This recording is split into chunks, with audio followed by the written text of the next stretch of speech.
Something should not be recorded. All right. Are there any questions about finding a substring log, that particular program? Yep. Go ahead. The instructions say to store the address in EAX, which also contains the initial.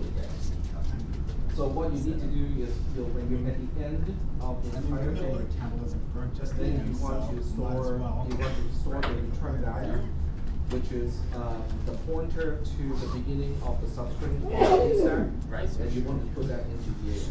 Do you want us to mask out all the other bits of EAX, or just throw it in there? Because EAX also contains haystack, or the pointer to haystack. Right, but when you exit from your code, EAX will no longer be pointing to anywhere in. Well, it will still be pointing to haystack, but it will be pointing to the point where the substring starts in haystack. Wouldn't it be pointing to the end? Not necessarily. It depends on whether the substring is there or not. Right. In other words, EAX will serve two purposes. It will serve the purpose of being a parameter. It will also serve the purpose of the return value of string. And we don't have to worry about. We just basically move the address in there. Right? Yeah, you can just override it. Okay. In other words, the initial value of EAX being at the beginning of haystack and EBX being the beginning of needle, those do not need to be preserved. Okay. So when your code is all done, EAX, EBX can be all destroyed, but EAX must reflect the return value of the logic. Gotcha. So that's a good question. I apologize for not having not making that clear in the homework assignment. Okay. Any other questions related to string, your current homework assignment? How many people have? Yep, go ahead. What again does it return if it's not found? It returns a null when it is not found. So if the substring or if needle is not found in haystack, EAX should be all zeros. Okay. Are there any other questions? If there are no questions, we are going to move on. We are done with assembly language programming, at least with this particular topic. So now we can move on to the next one, which is a lot more fun. It has to do with subroutines. Yay! All right. Well, with subroutines, the first thing we need to talk about is the stack, and then we can talk about the call and the return statements. Okay. So the stack is an interesting topic because it is a lot simpler than most people think it is. Okay.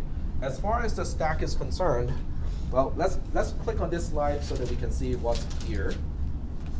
And I'm suspecting some of you have already read a little bit ahead of the class and kind of know what I'll be talking about.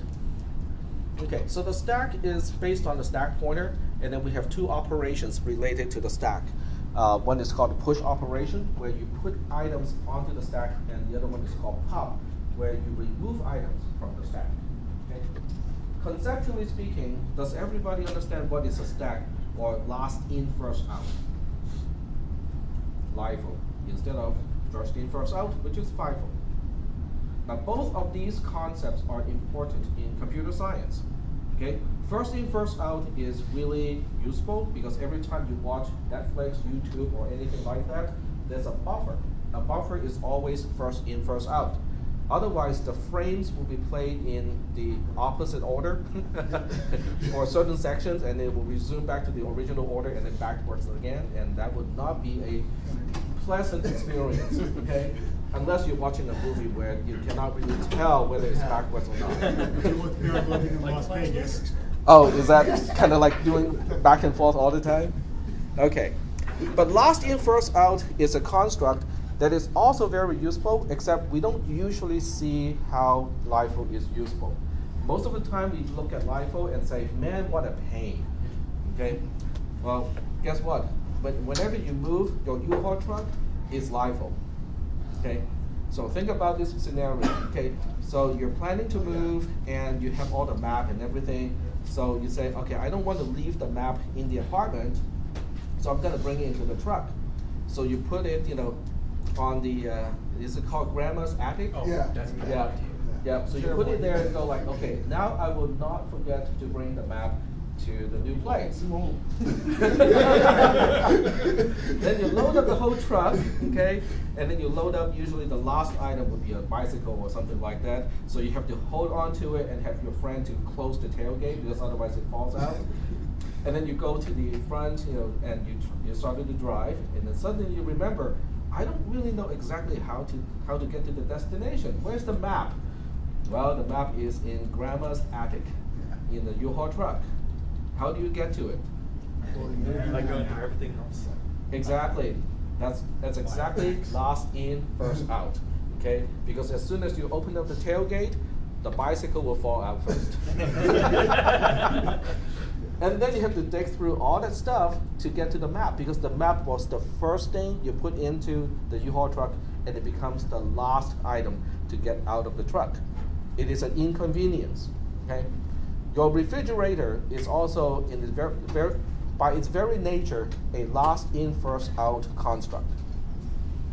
So unless you spend extra time, okay, to dig out all the old stuff, to be expired or already expired items, and either throw it away or use it first, okay? Most of the time, you come back from Costco with all the stuff that you need to put in the refrigerator. What do?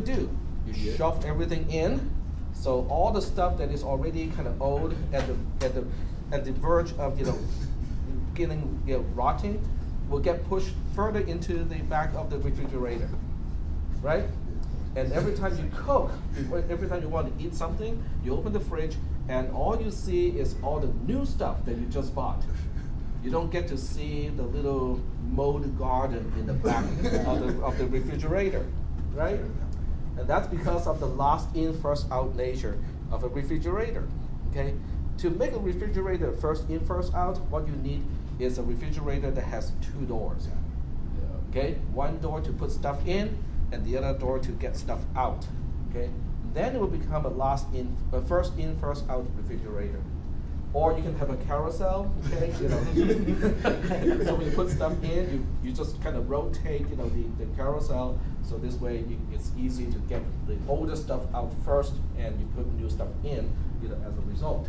Okay, so last in, first out is a pain in most situations, but in programming, especially in assembly language programming, and even in C and C++ programming, it is a big plus. Okay. How many people do not know of what is a subroutine, otherwise known as a function, otherwise known as a procedure, otherwise known as, there are many names to that thing, okay? Sometimes it's even called a module in cisp310, okay? So how many people do not know any one of those terms? Okay. Someone just flicked his head. Okay. That is last in, first out. Okay. It actually has a stack construct in it already. Except in many, many classes, why it is last in, first out is not explained. Okay. It has to do with how do you think a function or a subroutine knows where to go back to. You can call a subroutine, that's the easy part. It's almost like an unconditional branch, okay? That's the easy one. But how does it know where to go back to? It has stuff on breadcrumbs, and it eventually gets back down to its call. Right, exactly. It has to save that information, okay? Because every time you call, every time you invoke a subroutine, a part of that process is to remember, oh, when the subroutine is all done, this is where I need to go to continue execution. Okay, so in this class, we will definitely take a much closer look at that mechanism. Okay, but before we go there, we'll first talk about the stack. The stack, in terms of assembly language implementation, is kind of described here. It's a lot of text, but most importantly would be the last two paragraphs. Okay, so let me just find the first part that is useful here. Okay, the stack pointer is basically just a pointer. A pointer is nothing more than a register, in this case, that is storing an address. In this case, it's storing the address of the last byte that you store on the stack. That's it. Okay, that is the stack pointer. Well, that's not the only thing that we need to know about the stack pointer. The stack pointer is known as ESP, or enhanced stack pointer in this case, and it is a register you can do pretty much anything you can do with EAX, EBX, ECX, and EDX. You can do all of those things to ESP as well. Yes? Is that last byte means at least a significant byte, It will be, it's literally the last byte that you put onto the stack. which is the highest? It will be the byte that has the lowest address. It's referring to the byte that has the lowest address.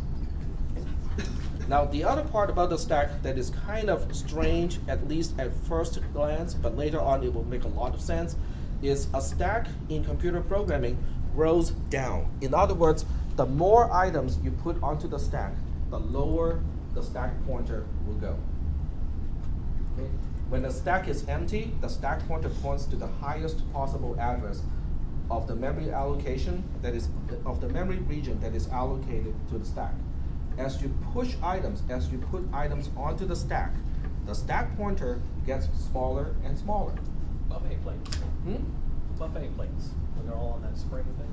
Yep. Pushes it down, pulls it back up. Kind Maybe of, take off but the you're top. looking at it upside down. You have to look at it in an upside down way. Say it's attached to a ceiling. Yep. And somehow it defies gravity. Okay, kind of like that. Okay, so what I would do first, which is the first time, I would do it like this, is to look at the stack pointer, not from the assembly language perspective, but look at it as just a general pointer from C and C++ perspective. Okay, because that will kind of give you an idea of how memory is actually utilized by the stack pointer. What is exactly a push operation and what is exactly a pop operation. After that, we'll go back into the assembly programming mode, where we'll talk about the assembly code. We'll go through GDB to look at the actual stack pointer register. Yes? Stack pointer register holds the last address or the first address? It stores the address of the last byte that you store on the stack. This friend need to be one phrase. Yes, I sound like a broken record. And can we just That's what my kids tell So me. for like a byte, if you had thrown a double word onto the stack, it's still gonna, just like with everything else, it's gonna hold the address of that first byte, not the last byte. It's gonna hold the address of the first one.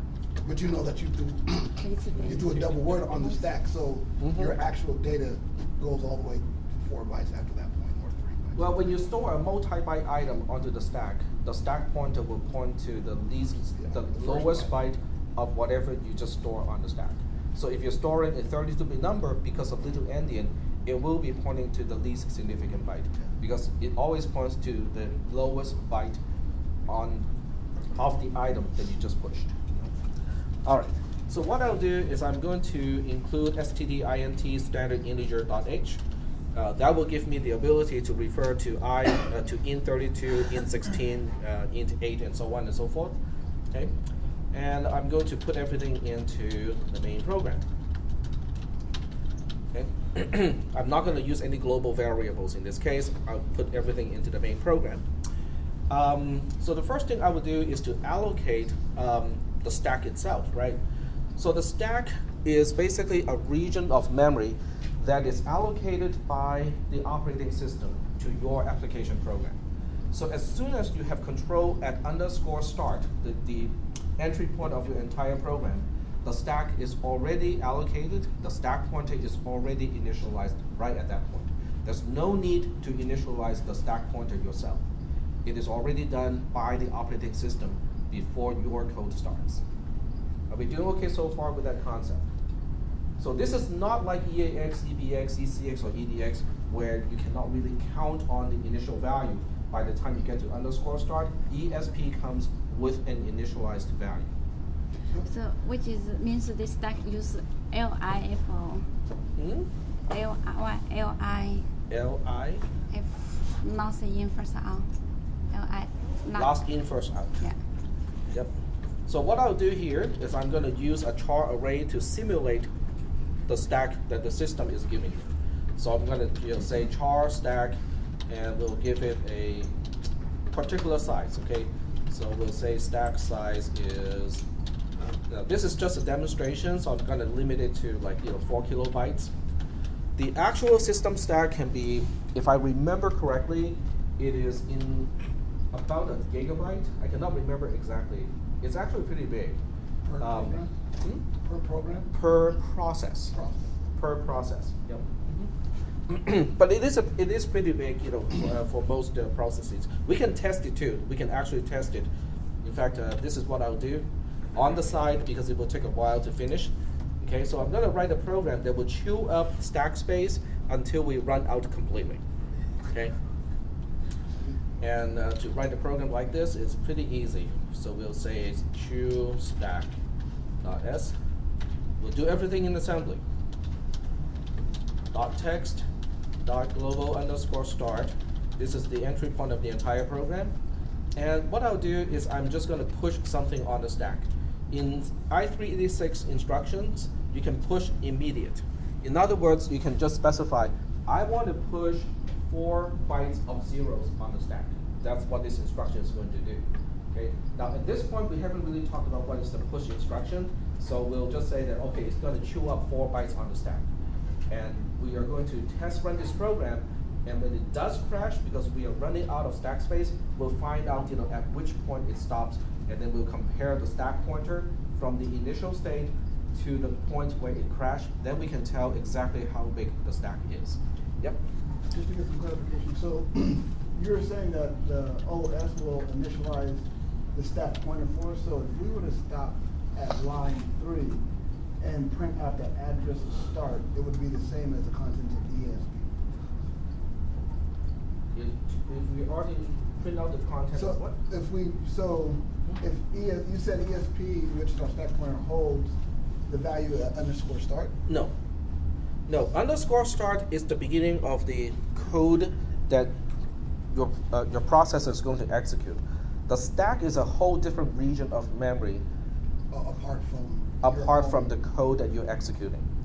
But you don't need a .data to allocate because it is already allocated by the operating system when a program starts. Okay?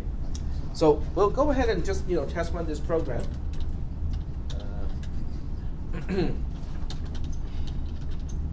-o choose stack .o choose stack .s, link it, and then we'll use GDB. You can run it without GDB, but it will just give you a segmentation fault, which is not going to be very useful. So what we'll do is we'll put a breakpoint at _ start. I forgot one thing. What did I forget? .text, global start. It should be able to do it. You gotta use that ampersand? You gotta use the... No, you should be able to start, put a breakpoint into cannot access memory. That's why numbers. E4. Nope, complaints about the same thing.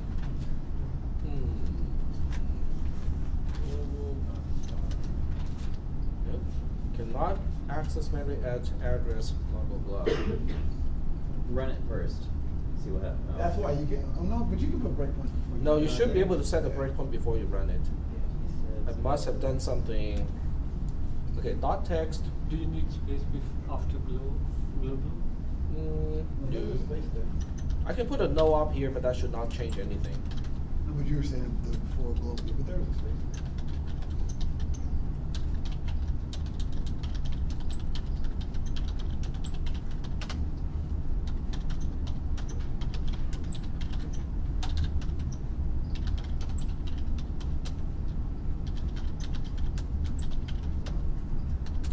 Okay, so this means the linking and the assembling is actually okay because it's able to refer to the source code. But when I try to put a breakpoint, it would not let me put a breakpoint. That is strange. It's the first time I have seen anything like this. Can you try break at 9.6? Break 9.6. Break 6. on line 6? Yeah. It doesn't matter. It's still complaining about the same thing. At the same address too. Yep, at the same address.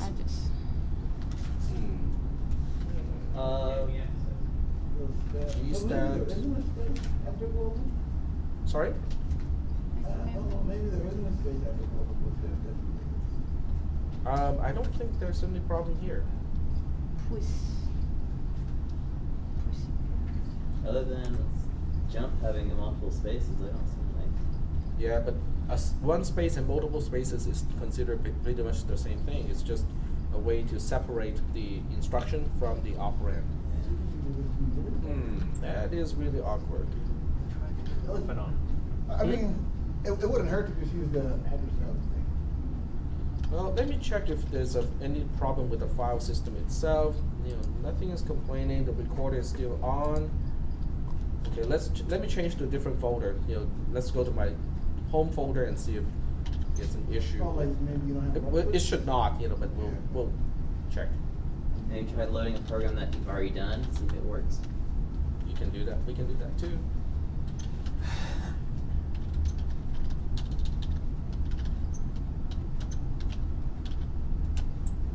Now we just make it a short ending.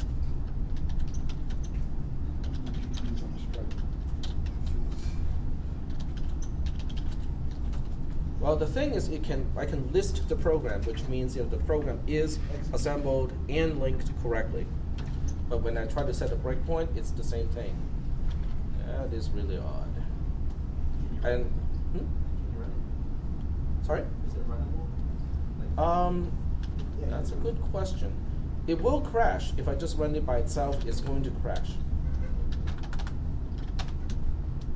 Yeah. But that's what it's supposed to do. It's supposed to run out of stack space and crash. Let's see if I can run it in GDB.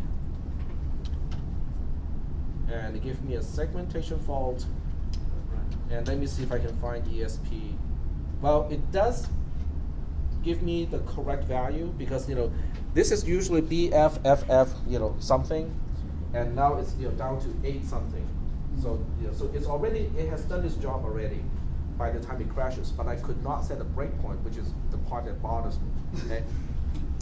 Okay, so let's go ahead and say and take a look at what is the size of the stack, because it's basically 0x BFFF. Usually it's F000. Let me count the number of bytes here. That's 8.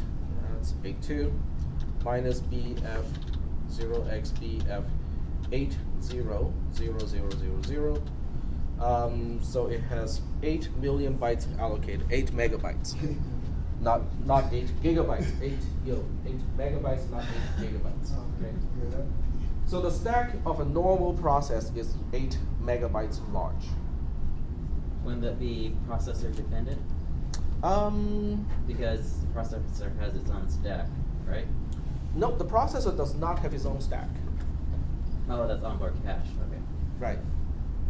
This is operating system dependent. You can change the operating system parameters so that it can allocate more or less stack space per process. But if you do not make that change, if you do not specify that, then every process in this particular operating system will start with an 8 megabyte stack space. Now 8 megabytes is a lot, okay? Because we really usually do not chew up a lot of stack space in normal program execution. Yep. Since at least from C++, you usually only see the stack by allocating memory while at runtime or something. Does that size limit how big your programs are or anything?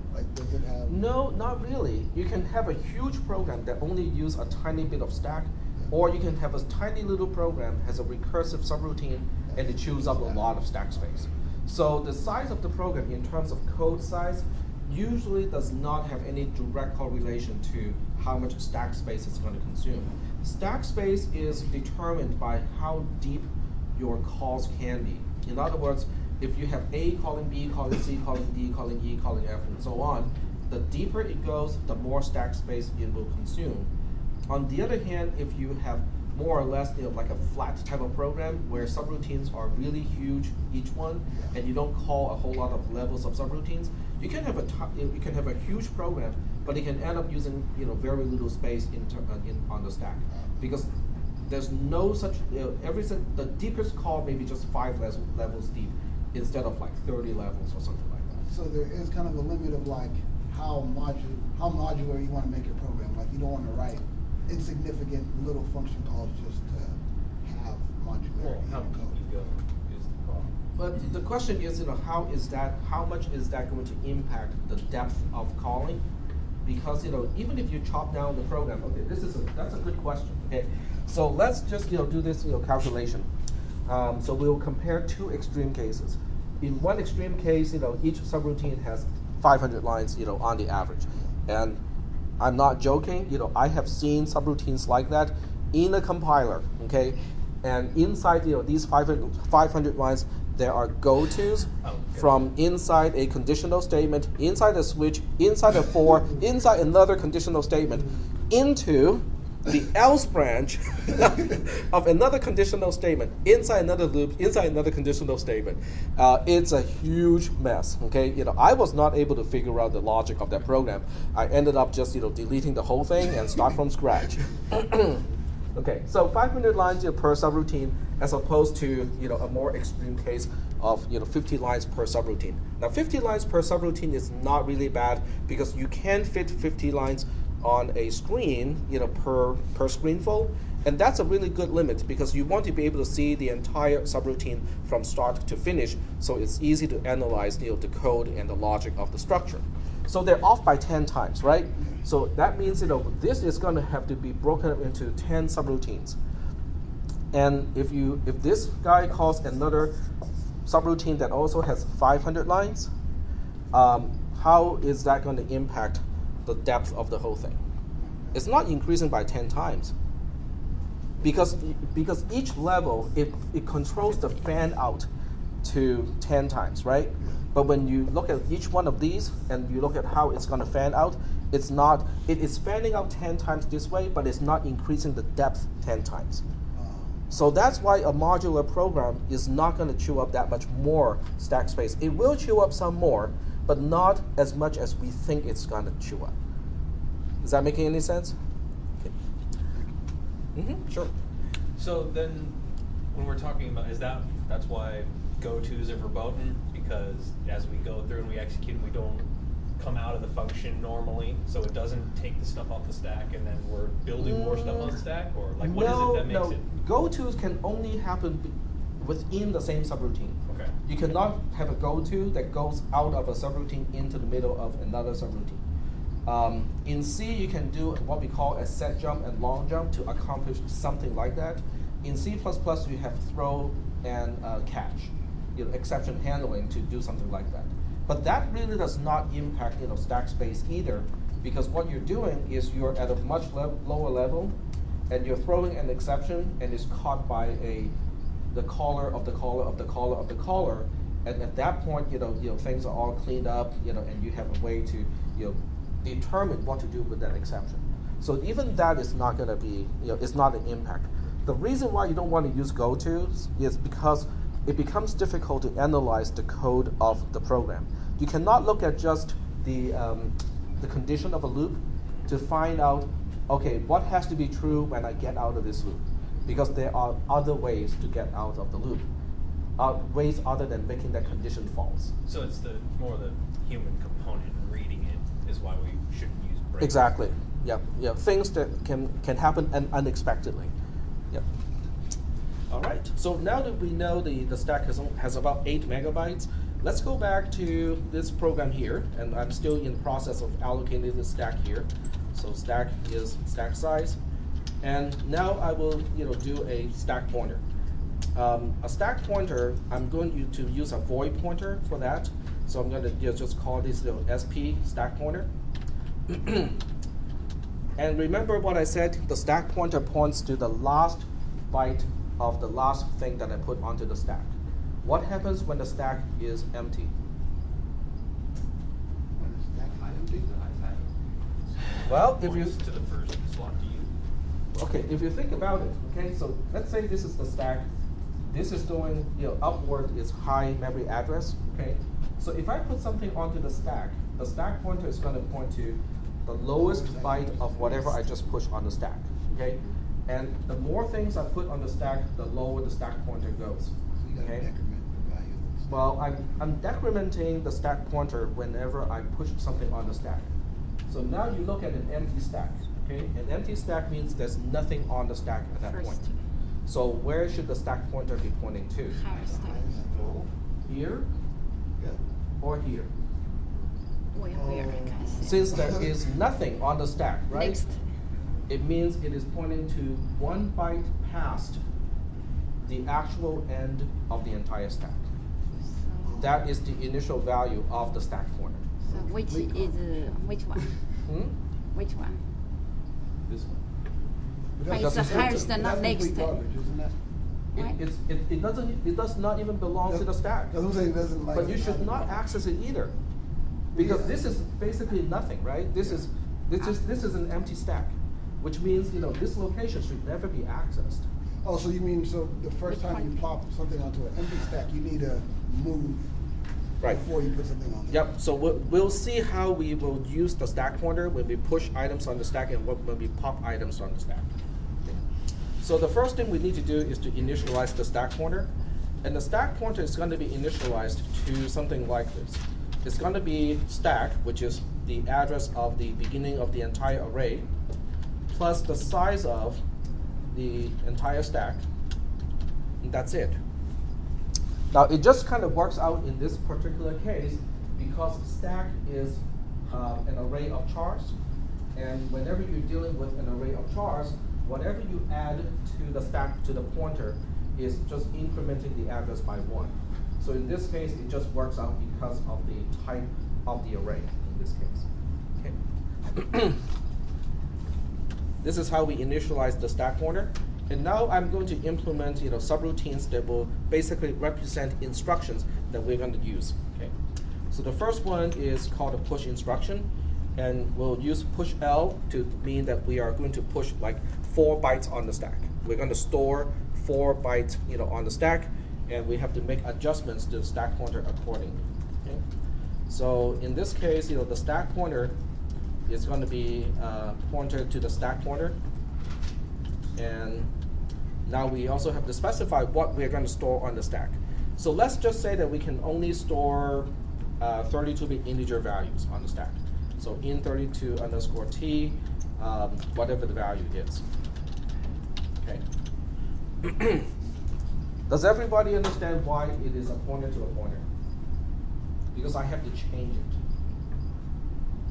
Is that okay? The pointer is the thing that I want to change, but how do you change a pointer in C? Regular C, not C++. There's no passing by reference, so you have to pass the address of the stack pointer to the subroutine, and the subroutine can change the actual pointer itself. All right, so let's take a look at how we can do this.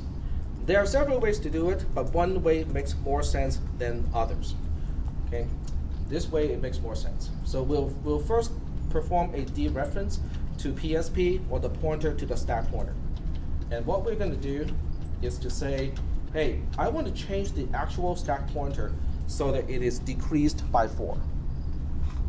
That's the first thing we do. In other words, if you look at this picture here, if this is the original position of the stack pointer, the very first thing we do is to say, oh, let's move it all the way down here so that the stack pointer points to 4 bytes below where it used to point to.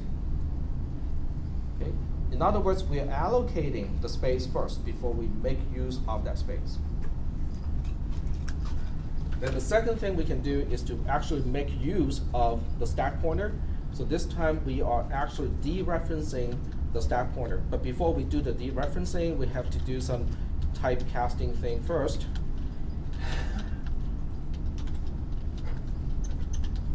And this will put the actual value v, which is a 4-byte integer, where the stack pointer is now pointing at. In other words, now we look at these 4-byte locations, and we say, oh, use these 4 locations to store the value v.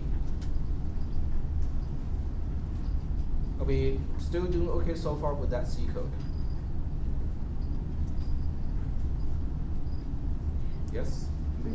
Minus 4, which means go down 4 or up It's 4. going down by 4 bytes, yes. And am I still playing by the rule of the stack pointer is pointing to the last byte of the last item that I push on the stack? It's the 5th. Hmm? If we just put a V to there, will they use 1 byte or Where V we is got- going to use up 4 bytes. 4 bytes. It's going to use up 1, 2, 3, 4 bytes. But of the 4 bytes, Correct. this is the last byte of V. Okay, this is actually the byte that has the lowest address, and the stack point is pointing to this point here. So you might need to go back. Hmm? Or you need to go back 4 so that way. One. No, I don't have to do anything now because the stack Automatically. pointer should be here. Oh, okay, because we want to Yeah. point to basically. Yeah, so the 2 steps is first we change the stack pointer so that we allocate the space, and then the second thing we do is to make use of the space that we just allocated to store whatever value that we're supposed to store. Is that okay? The push, yep. One letter only use 2 bytes, is that right? Hmm? One letter, we just one letter. So we only use 2 bytes, is that right? What? How Okay, what is the type of V? type of way? Lowercase v as a parameter, what is its type? Type, oh, you use integer. It's a 32-bit 32, integer, Yeah. so it's a 4-byte item. Okay. Yep. If the stack is empty and it's 1 above the top, Mhm. when adding 4, give it 3 available spots for bytes? Nope, it will give you 4.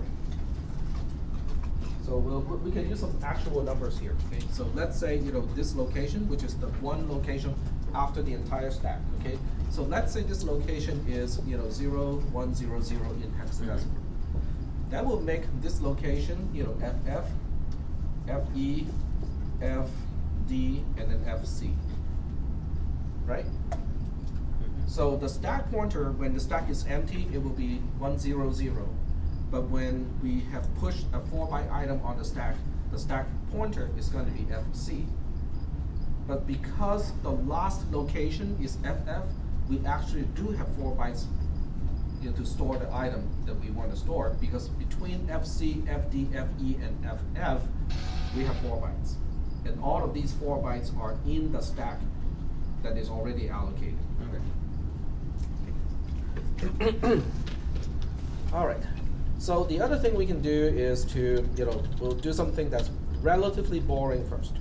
So that would be going from line 3 to line 7, 3 to 7, copy here, and we'll do a push W. So a push W, which is push word, is about the same except it's dealing with a 16-bit value that we're pushing on the stack. Well, since it's only 16-bit, we only need 2 bytes. And so the code is pretty much the same as before, except I have to change how much we are changing the stack pointer, and also the size of the typecasting of the pointer. So we'll be only changing 2 bytes instead of 32 bytes with the second state. Are we still doing okay so far with this code? Okay. So what we'll do is we'll compile first, because I'm suspecting line 5 and line 12 may have a problem.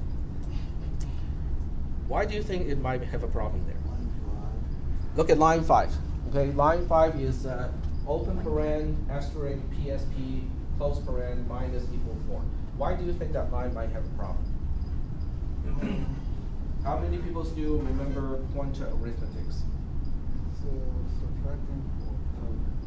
When you subtract 4 from a pointer, you kind of have to tell, the compiler needs to know what is the type of the pointer. What am I actually subtracting? How many bytes am I subtracting? Right, exactly. What is the size of one item that I'm pointing to?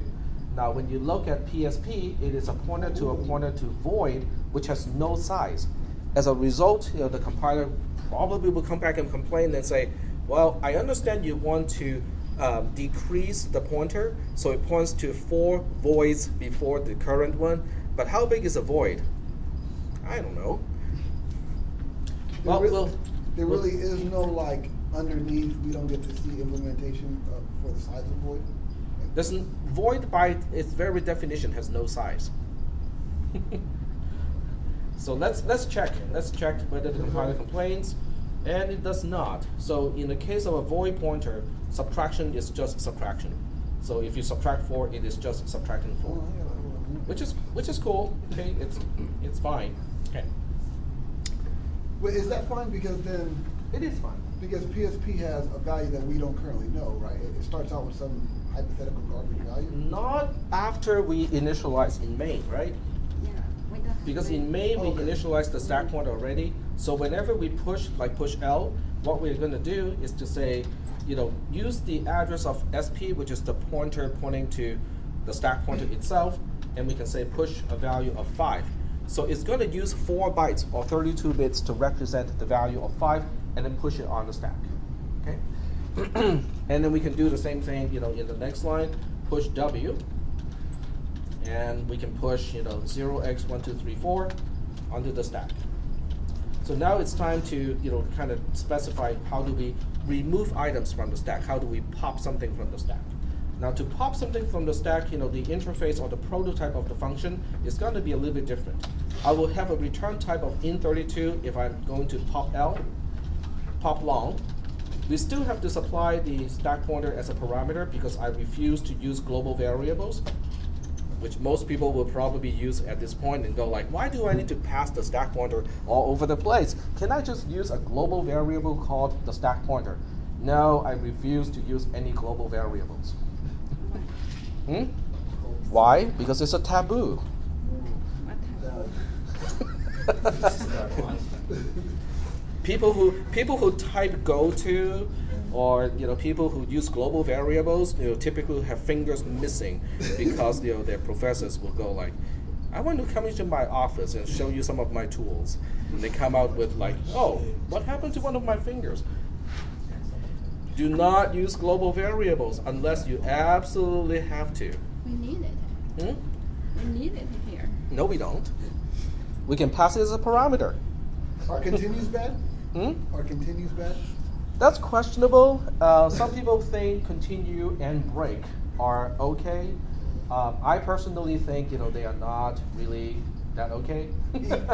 So you don't even like switch statements?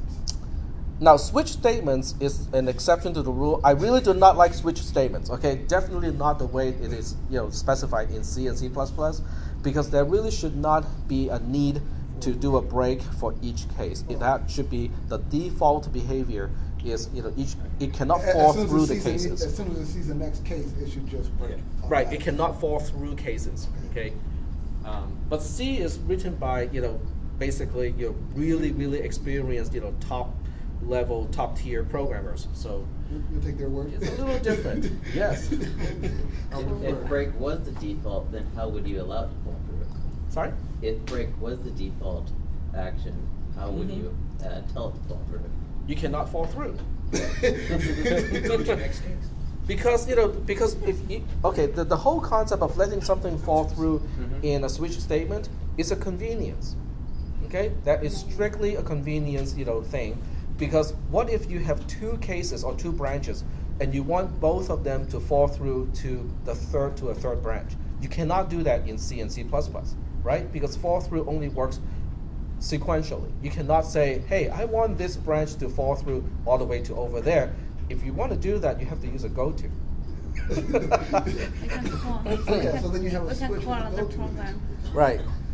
So typically it means you can probably structure your code slightly differently so that you do not need to use a fall through strategy.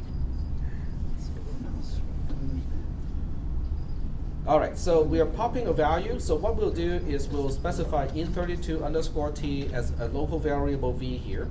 And what we'll do is we'll say, hey, where is the value that I'm supposed to pop on the stack? What do you think? Okay, remind me again, what is the definition of the stack pointer? What does it point to? The first address.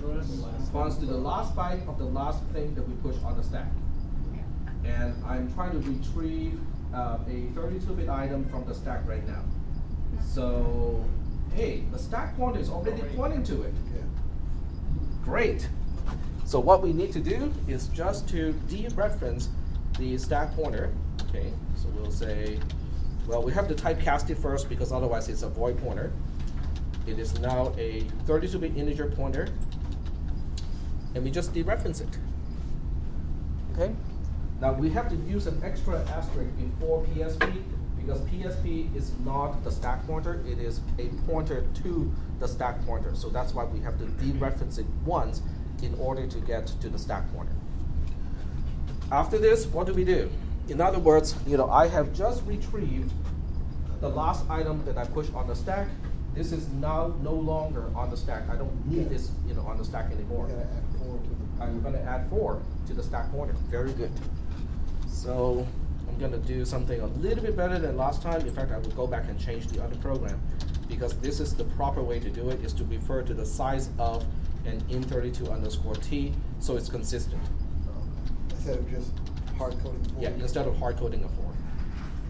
It's just little things about programming style and stuff like that, but I just think that this is a better way to do it. Now, if you do something like this, you can actually make a macro. You can make a macro to define an entire family of push, block, and pop block, subroutines. So you don't have to write each individual one and worry about, oh, am I using in32 consistently? Am I using in16 consistently? You can just make it go by itself. And now we'll implement the last one, which is kind of a copy of the other one, a clone of the other one. So we'll say, let's see, line 9 to line 15, copy to here. And we'll change in32 to in16, pop L to pop W. And everywhere we refer to 16, we change, everywhere we refer to 32, we change to 16. You can't do that. You can just search 32 and pick it out. Yeah, I can. Could have. Okay, I think I got it covered. Okay. Oh, I'm forgetting the last return statement. Very good. Let's not do this and see if the compiler can catch it. Okay. So I am intentionally missing the return statement for both of these subroutines, and I will go ahead and do a compile. Okay, so the first thing I'll do is to compile without the wall. And it says, hey, everything is cool. I think you know what you're doing. So I'm not going to complain. And then we'll do the Pink Floyd version of this. The wall. Right? Okay, you guys are way too young to know who's Pink Floyd. No, Pink Floyd is great. Okay, there we go.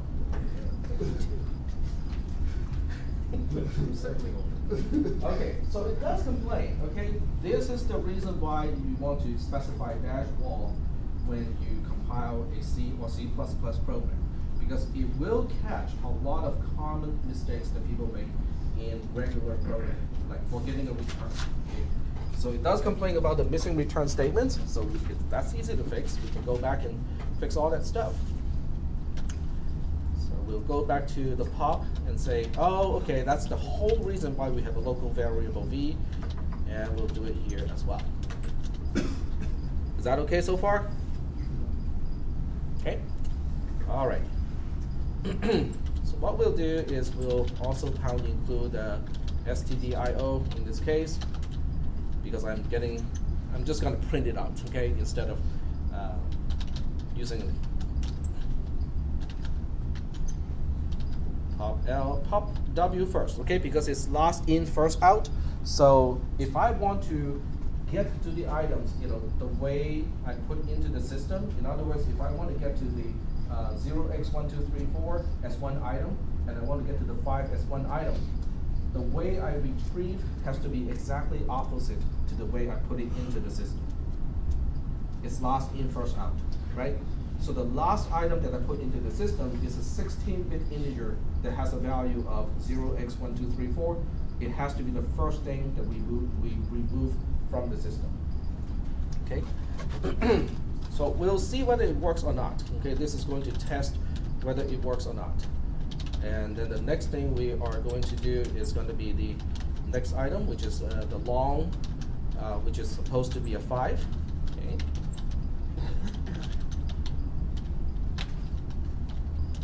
That's my entire program. So this program should print the decimal version of 0x1234 and then the 5. Is that okay? So let's go ahead and test this program.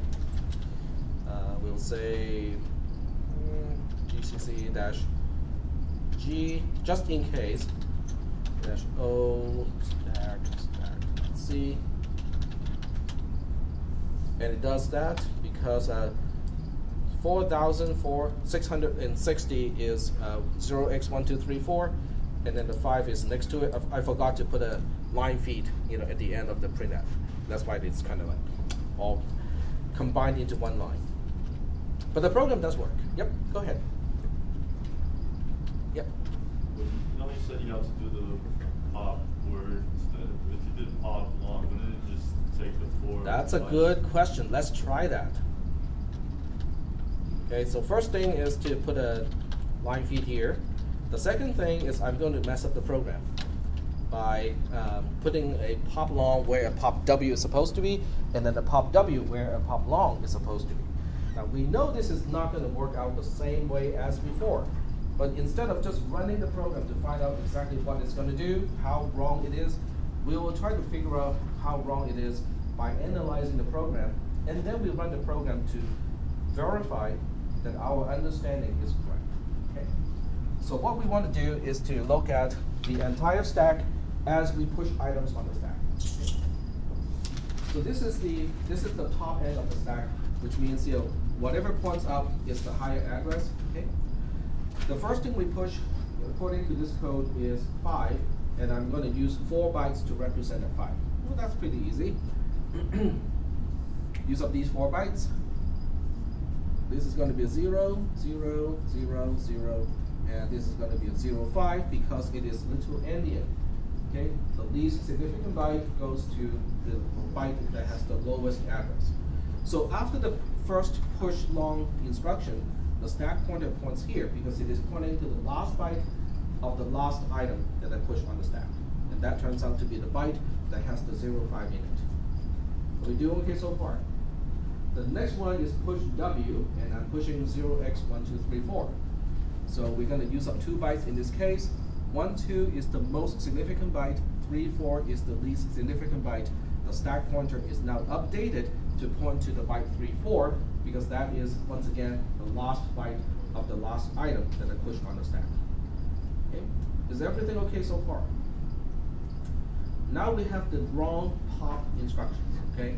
So the pop instructions is going to be the first one is the pop long instruction, which means we're looking at where the stack pointer is pointing at and say, hey, give me 4 bytes starting at this location. So what it's going to do is it will give you these 4 bytes. There's no implicit boundary between items. Okay, everything is just one contiguous piece of memory. So there's nothing preventing this to happen. Okay, you push things in a certain way, you pop it in the wrong, quote-unquote, wrong way, no one is going to complain. Okay? So in this case, what we'll be seeing on the screen will be the decimal version of 3, 4 being the least significant byte, 1, 2 being the next one, and then we have 0, 5 here, and then 0, 0 here. This is a hexadecimal number, but what the program is going to print is the decimal version of this value. So I cannot change the base right away. This is a little bit beyond my capability to do it, like without the calculator. But it's going to be a pretty big number. Can't you just make the program print X number? Can't you just make the program? Yeah, I can change it to print 0x instead. So that would just be a %x instead of a %d. So let's do that. It just makes things so much easier, right? There we go. Okay, so this is the first number it's going to print. The next number it's going to print would be the remaining 2 items, which are all zeros. Okay, so 2 bytes of all zeros is just representing the value of 0. So the next number it's going to print is just going to be 0. And I think if I use a %x without anything else, it would use the least number of digits. So what it will actually print out should be 5, 1, 2, 3, 4, and a 0 on 2 lines. So I'm predicting this is the behavior of this program. Not quite sure whether that's going to be the case or not. This is why we're going to run the program, given what we have here. Are we doing okay so far with this? You guys ready to run the program just to see whether that's the correct output or not? Okay. All right, so recompile, and then rerun the program. This is the moment of truth. Look at that. Yep. That's exactly the way it came out. Are there any questions about this? Remember, this is the first time I did this, okay? This is really the first time I did it. And you can check that because I have recordings since 2011. You might say, but what about before 2011? Trust me, I cannot remember anything before 2011. So even if I did it before 2011, it doesn't matter anymore. It has evaporated from the cache. Unlike processors these days, my cache only gets smaller and smaller. Yep. Since we changed it to first is use that word, can you go back to the program a little bit?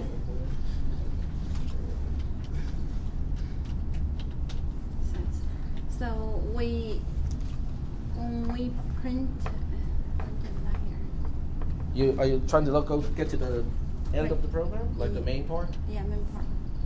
Yeah, so firstly, we try to find a known which is the 05, but We're not trying to find anything. I'm just saying, hey, whatever the stack pointer points to, give me that, and 4 bytes in total, starting with whatever the stack pointer points to.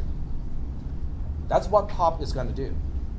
so if we first we change to W, second change it to L, will they change something? I mean, for the printer part. Well, I changed it to print in hexadecimal by changing the %D to %X. Yeah, and but we still print 5 first, and then next words, which is 1, 2, 1, 2, 3, 4. If it change it, printer will they change it different here? How do you want to change the program Yeah, again? because here we use the NOS, which is NOS 4 bytes. So This is we because just I use a notice- pop L before I use a pop W. So the order of the pop instruction is important. Okay, here's the next question. Next question. What if I change this program to use 3 pop Ws? So if you use 3 pop W's, you get. So the This 3 is pop right. W's Yeah, to this is first right. pop 34, 1, 2, 3, 4 in hexadecimal, Mhm. 0, 5 5 in the next one, and And 0 0. as the last one. Yep. Fine. Try it. But the 0 should be there. Why we lost the 0? Even we use X, Well, which is. That's So something you're talking for about the you. zeros that are before the 5? Because they don't have no value. They don't add. It does nothing to not that print value. leading zeros. You know what I mean? Like it doesn't add anything to that number. It doesn't print leading So- zeros. So whatever they don't print leading It does zero. not print leading zeros. This one has Yep. sense. So let's compile, run the program again, and it's 1, 2, 3, 4, 5, and a 0. But keep in mind, it does not print leading zeros, and that's why we're not seeing the leading zeros. I'm trying to kind of consolidate this with a little Indian. Mhm. So, is it okay to like see it as like if the computer's coming through that number 1, 2, 3, 4. 34 happens to be the lowest byte. 3, 4 is the least significant byte. But since the stack's going down, Yep. it's kind of actually putting it in the order that it reads it. Yes. Correct. Yep. Yeah. All right. Yep. So why they change the sequence? Push the Say again? now it's pointing 1, 2, 3, 4, 5, 0. Yes. But Because I why changed the the program. sequence is not 3, 4, 1, 2, 0, 5, 0? Because of little endian, because of the way we arrange memory in little endian order. The last out, which means the last is 3, 4, not 1, 2. Well, okay, which one has the lower address? 3, 4. Yep, that's the least significant byte. Yeah, so but they printed 1, 2, not 3, 4. Supposed to do 3, 4, 1, 2. Not No, Because because that's when what you he's saying. when you print a number, Mhm. if okay, I'll put it this way. Yeah. Okay, let's say on a check, okay, I write a check to you, and I write. I'm gonna write a check to you, and on the check, I wrote this amount. Yeah. Okay, you go to the bank and you say, okay, I want to cash this check. Give me the cash. The cashier gives you $1, and you say, but it says $100. It doesn't work, right? That's because when we write numbers, the left-hand side are the most significant digits, and the right-hand side are the least significant digits. Yeah. That's why when it prints 1, 2, 3, 4, because 1, 2 is the most significant byte, and then 3, 4 is the least significant byte. So when we print it, they also read that in whole type from beginning to the end.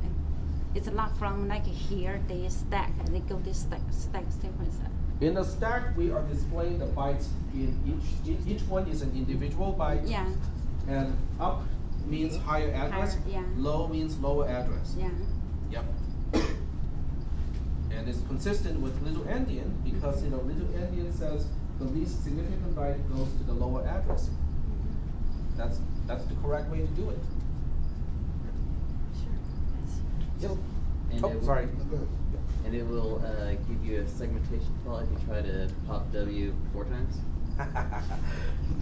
Try. No, it We will can not because Fail. there's still something else in memory that you can access, but it will pop something that is garbage. Because in this case, it is not the actual stack. Remember, this is not your actual stack. This is a pretend stack in the form of an array. But because a C program has a lot of other stuff, okay, on the stack already, on the actual stack, and that's why you can access things out of range, and it will still not trigger a segmentation fault. So you could go through there and not even know it, but have your program fail in some other way. Right, but in hardware, it's the same way. The hardware, until you get to a region of memory that you're not supposed to access, there's no way to tell whether the stack pointer is off or not.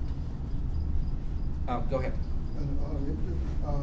So for big Indian, then the stack grows the other way? No. Do they Stack- do some stuff? I think of all the architectures that I'm aware of, the stack always grows down. So big Indian, what does it do to, because I mean. It just flips 3, 4, and 1, 2. It stores the least significant byte at a higher address. But that's what I'm saying is when it's reading 1, 2, 3, 4, I'm assuming, it seems like it has to do a process to. No.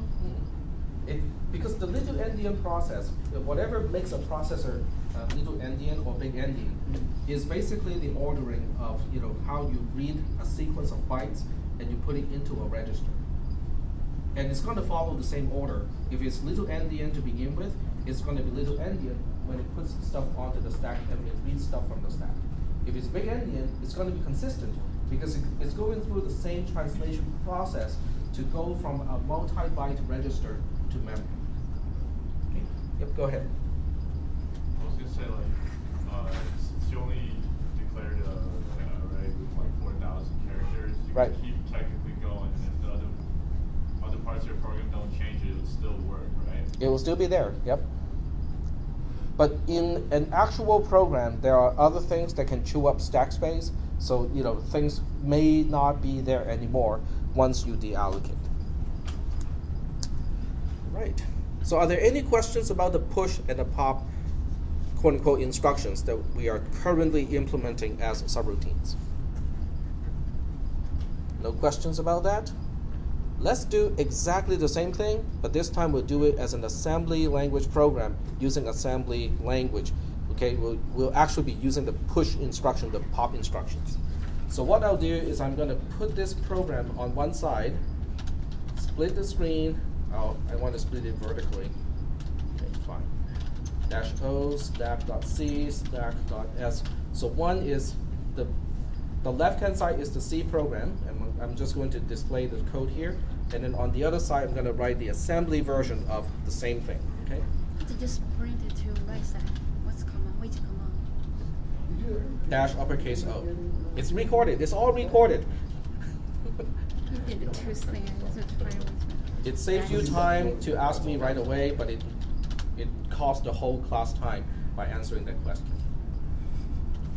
It's kind of two-way. Okay, so we're going to push a 5 first, and then push a W, and that's 0x1234, and then we'll pop. Now, the pop instruction in assembly is a little bit different because it doesn't have a quote-unquote return value. Instead of the return value, you specify where that value is going to go. So the typical place to store a value that you're popping will be a register. So in this case, because it's a pop W, you have to specify a 16-bit register as the recipient. Okay. So what I'll do is I'm going to put it into AX, BX, and CX. AX, BX, and CX. Nothing prevents that destination from being a memory location, right?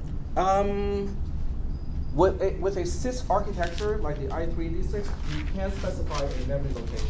In other words, you can specify pop W, open paren, EAX, close paren. So that would make it an indirect, operand. But that only exists for cisp architectures. With RISC architectures, the only destination of a pop is a register. You cannot pop into anything else. That's a good question. That's a big differentiation of a CISC versus a RISC architecture. Okay, so I'm going to put the usual typical end of a program here just to be there. Okay. But we won't actually be executing that. So are there any questions about the assembly code, how it compares to the actual C code? Now, you might have noticed the parameter SP is not here at all. That's because the stack pointer is called a special purpose register, which means it is implicitly utilized by certain instructions without having to spell it out as an operand. Okay, so unlike in an add instruction where you use EAX, EBX, and so on and so forth, those are called general purpose registers, which means they can be used in a whole variety of instructions. The stack pointer is called a special purpose register, which means it is implicitly utilized by certain instructions. So the push and the pop instructions will automatically use the stack pointer as the only option. Okay, there's no way to specify any other register as a stack register, as a stack pointer. Is that okay? So it's just implicit. All right. So we'll go ahead and run this program. I'm going to use another terminal to run it. Okay, so we'll go to ASG-stabs-O, stack.O, stack.S. And this is the wrong place. Oh, it's in the temp folder. I'm still in the temp folder. There we go. Link to stack.O. And we'll GDB it. That's the only way to tell whether this program is working or not, is to go through GDB. List the program, put a breakpoint at _start, and this time it works okay. Isn't that weird? I'm gonna have to look into this because it's just strange. All right, so let's go ahead and run the program. But before the very first instruction, what I want to do is to show you the stack pointer at this point, so you can actually see the stack pointer changing as we execute these instructions. So the way to do it is to say print /x, because you don't really want to see the stack pointer in decimal. It's really kind of funky. So we'll just go ahead and display the stack pointer as in hexadecimal. And you can see, this is pretty much an empty stack as far as this process is concerned. And you can see how the stack pointer is pretty close to BFFFFFF. Okay, and when the other program crashed, when we used up all the stack content, it was crashing, and the stack pointer was BF800, BF800000. And that's how we can calculate or guesstimate the stack is about 8 megabytes. All right, so now we are ready to execute the actual push instruction. That's a single step. Single step that instruction. We want to take a look at the stack pointer again, and is it off by 4 compared to before? It used to be like a 40 at the end, and now it's a 3C at the end in hexadecimal. C is 12, a 0 is 0 or 16, depending on how you look at it. So there, it's off by 4. So the next thing we want to do is to say, okay, but what about those 4 bytes? What about those 4 bytes, starting at BFFFA3C? Is it really the 4 bytes representing 5 as a number? Okay, let's double check. The way we double check that is to use the X command for examine. We're going to examine one single location, look at it as a word. Remember, in GDB, a word is 32-bit wide. Okay, this is, I know it's confusing, but that's the way it is. We want to look at it in hexadecimal, and the location to start looking at is wherever the stack pointer points to. And sure enough, it's 5. Okay.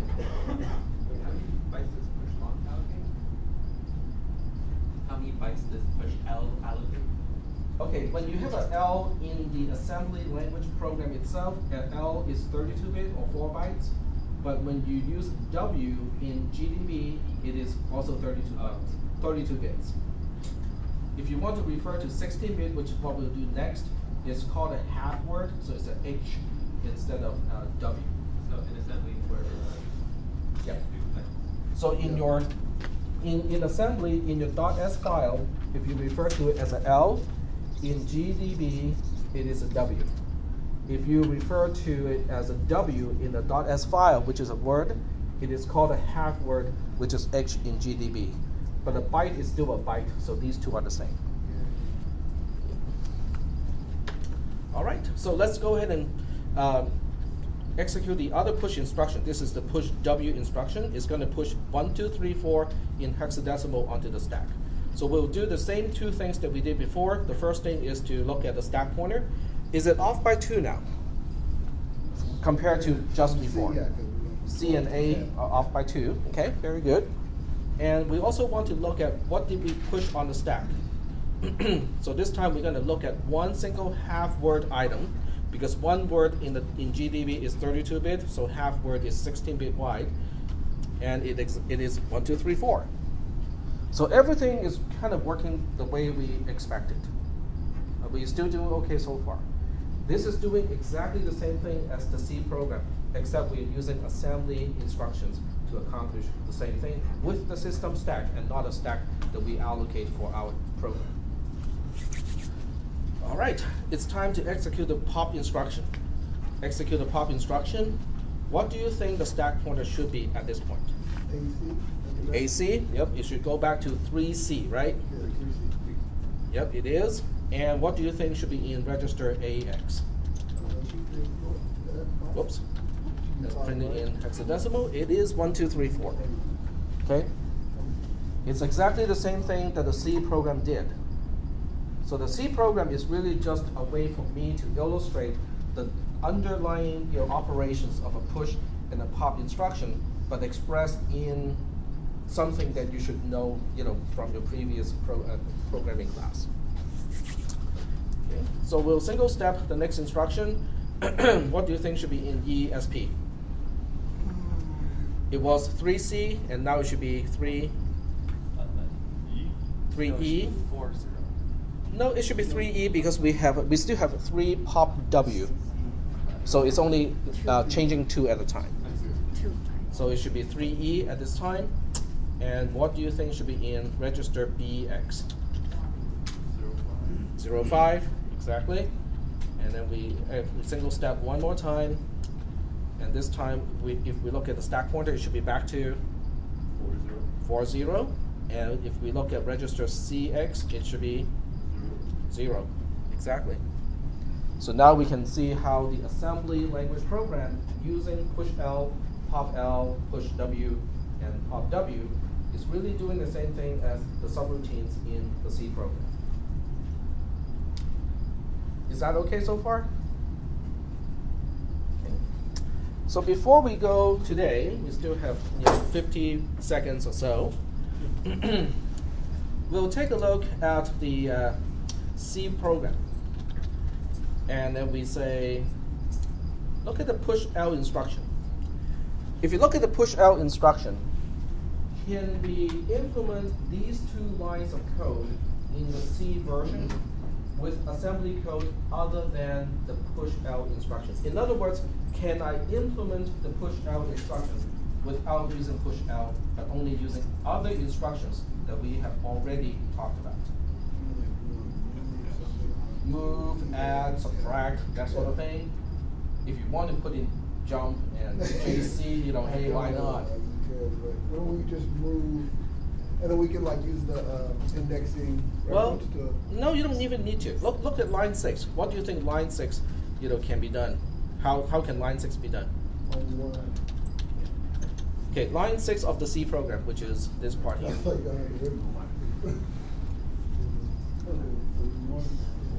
What do you think? Which instruction We want can to we decrement. use? We want to decrement the stack pointer by 4. Can we do it with one single instruction? Yeah. Sub L. Sub L $4 Yeah. percent ESP. Yeah. Okay, great. We can do that. So we have sub L $4 ESP. What about the second instruction? What about the second line in the C code, line 7? Can we do that with one single